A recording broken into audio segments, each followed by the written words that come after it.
Good day, STEM students. Today we will talk about basic integration rules. What does integration means? An integration, or what we can call antidifferentiation, is the process of finding the function given its derivative. Here is an example of an equation of basic integration rule.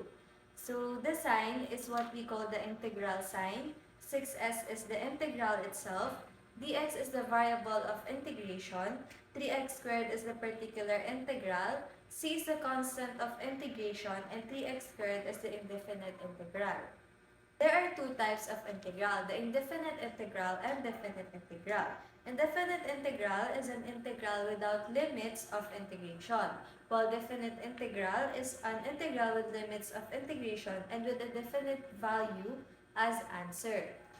There is four basic integration rules, which are constant rule, power rule, constant multiple rule, and sum and difference rule. Good day everyone. So today I'm going to teach you how to solve a constant rule. Ako nga pala si Dele Salino at ako ay nakatasa sa constant rule at magbibigay ng dalawang example. Ano nga ba ang constant rule? Let's find out. This is the formula of constant rule. Integral sign and dx help us to identify the variable of integration. So, in this the formula, since we use dx, meaning ang ating variable of integration is x variable. So, pag kinuha natin ang antiderivatives ni dx ay equals to x plus c. So, let's have example number 1, the integral of negative 10 dx. So, in our example number 1, the negative 10 ay constant. So, pwede natin ilabas sa integral sign. Magiging negative 10 and integral of dx. So, babalik tayo sa formula para makita ang integral ni dx. Papalitan natin siya ng x plus c. So, magiging negative 10 times x plus c. To simplify this one, negative 10 times x is equals to negative 10 plus c. This is the final answer. Let's move to another example. Example number 2. Integral of 8 dx. Ganun din ang gagawin tulad ng example number 1. Since 8 ay constant, pwede natin siyang ilabas sa integral sign. Magiging 8 times the integral of dx. Babalik ulit tayo sa formula para palitan si dx ng x plus c. So, magiging 8 times x plus c. To simplify this one, 8 times x is equals to 8x plus c. Kakapin nyo lang ang c. 8 times x plus c. This is the final answer. So ngayon na pag-uusapan natin ay ang constant rule, which is merong given na formula na the integral of dx equals x plus c. So let's move on sa example. Find the integral of the following. So sa number 1 ay meron tayong the integral of 7 dx. So since ang 7 ay constant, pwede natin siyang ilabas sa integral sign. So magiging 7 times the integral of dx. So, ang next na gagawin natin dito ay i-substitute natin yung the integral of dx since sa given formula ay dito ay equals x plus c. So, magiging 7 times the integral of dx, which is the x plus c, where is the variable of x, then ang ating c is an arbitrary constant. So next na gagawin natin dito ay i-distribute natin ng 7 sa x. Magiging 7x then plus c. Kasi kaya di natin pwedeng distribute ang 7 sa c since ang c ay any constant term. So, ang final answer natin ay 7x plus c. So, next naman ay number 2. So, meron tayong example dito na the integral of negative 12 dx. So, halos ganun din naman ang gagawin natin sa number 2, which is, since constant nga ang ating negative 12, labas na natin sa integral sign, magiging negative 12 times the integral of dx. So, sabi ko nga noong una, which is yung the integral of dx is equal to x plus c. So, magiging negative 12 times the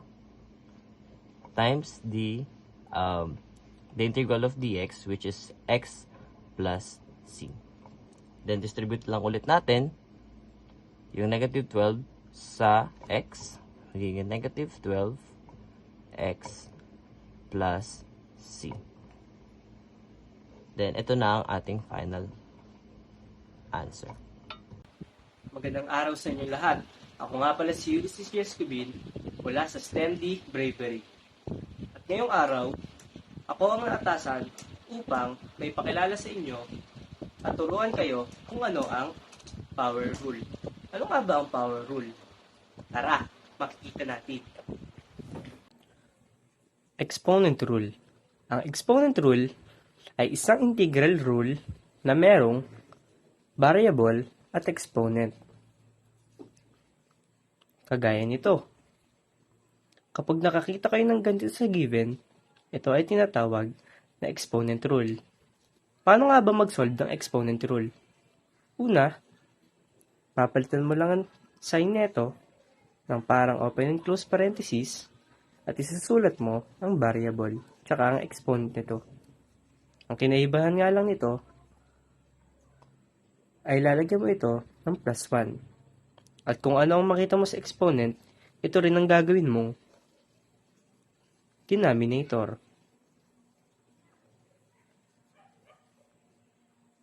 Yung dx ay hindi natin ilalagay kasi nga dx lang siya at ginamit na natin siya bilang integral. Pagkatapos nito, ay lalagyan lang natin siya ng plus c. Pagkatapos niyan, ay isosolve na natin siya.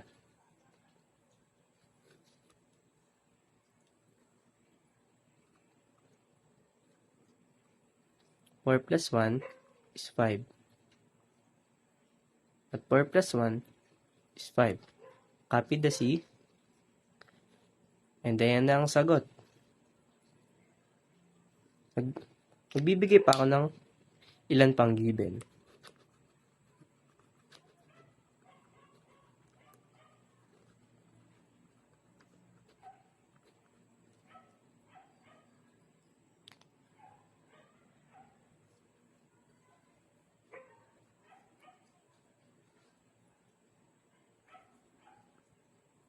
Integral of x raised to 6 dx.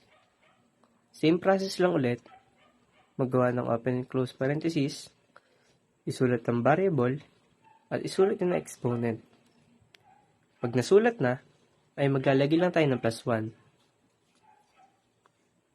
At dahil meron na tayong exponent na may plus 1, gagayahin lang din natin siya sa denominator. Tapos, plus c.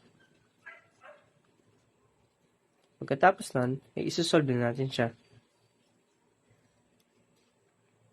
6 plus 1 is 7. At ganun din sa baba. Huwag mong kakalimutan yung plus c ha. At ayan na yung sagot. Magbibigay pa ako ng isa. Pero iba naman.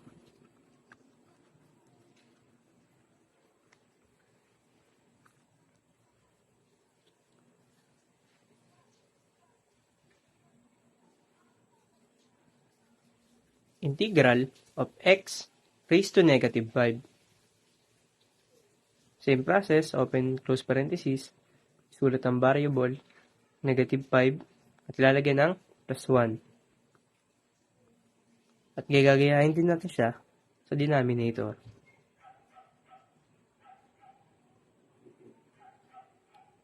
At, anong kulang? Siyempre yung plus c. Tapos, isosolve na natin siya.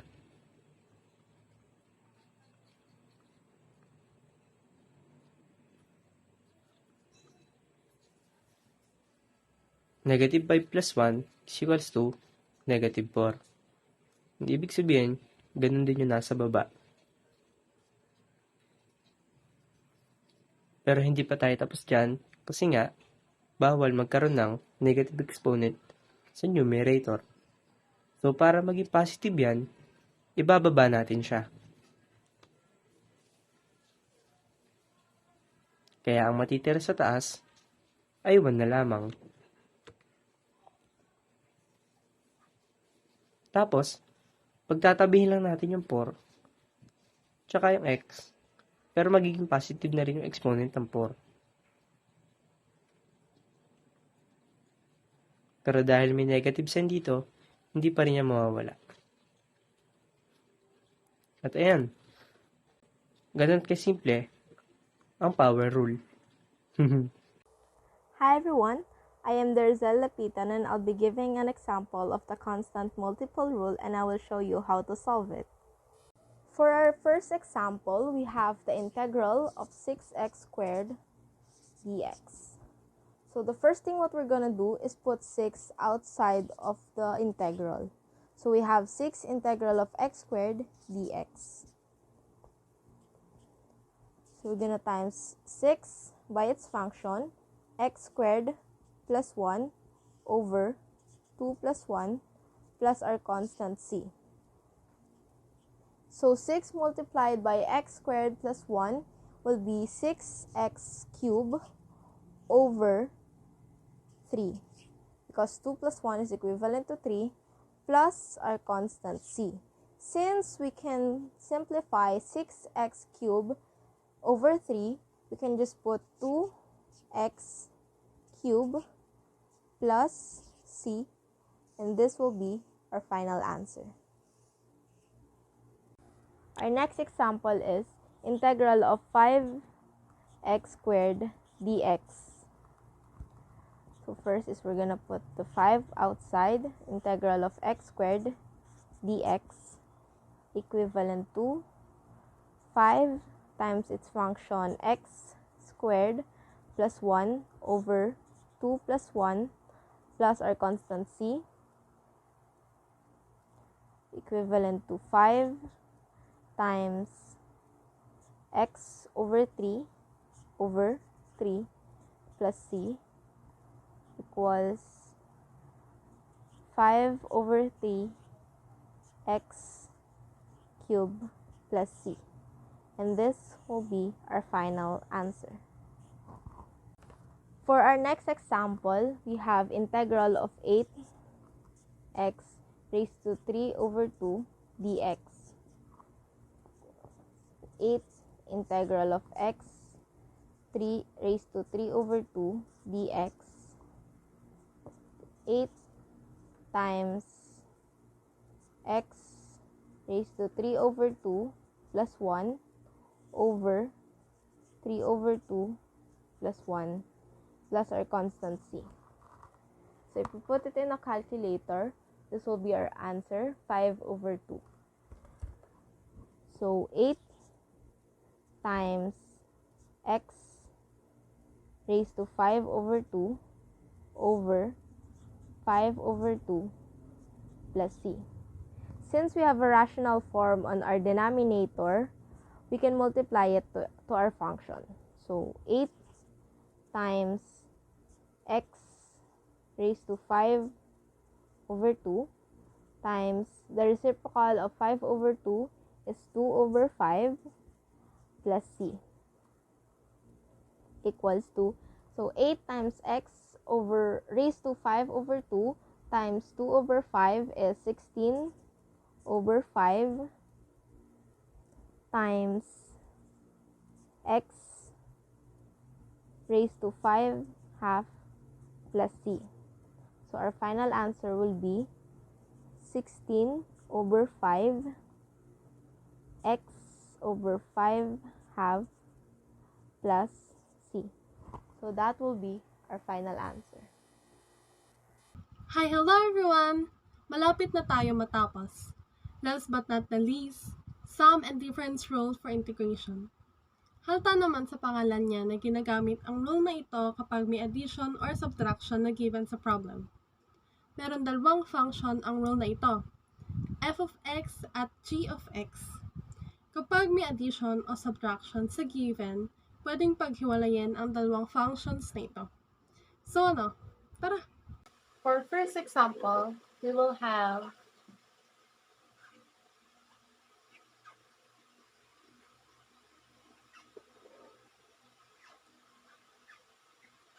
integral of 5x plus 7 dx.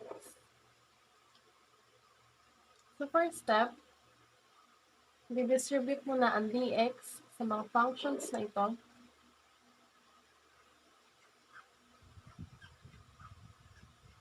Plus integral of 7 dx. Like that. Second ay ilalabas ang constant sa integral sign applying the constant multinomial.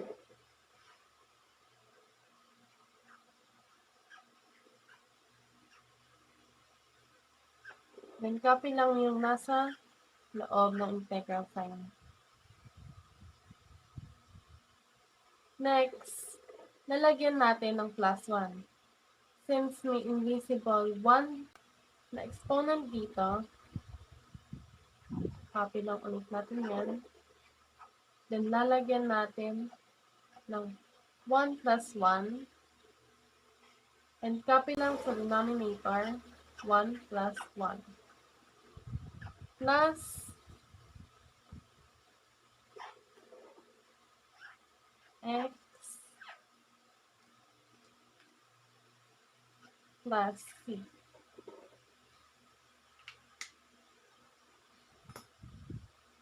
Saan nakuha yung x? Nakuha ang x dito sa dx since yan ay merong x raised to 0. Lalagyan natin yan ng plus 1. Magiging